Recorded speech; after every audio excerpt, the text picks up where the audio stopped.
खफा होना मना लेना ये सदियों से रवायत है, मोहब्बत की अलामत है।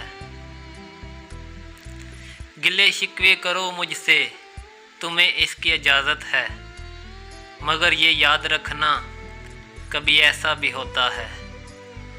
हवाएं रुख बदलती हैं, हज़ाएं लौट आती हैं, हताएं हो ही जाती हैं। हता होना भी मुमकिन है, खफा होना भी मुमकिन है, मगर यूं हाथ से दामन कभी छोड़ा नहीं करते।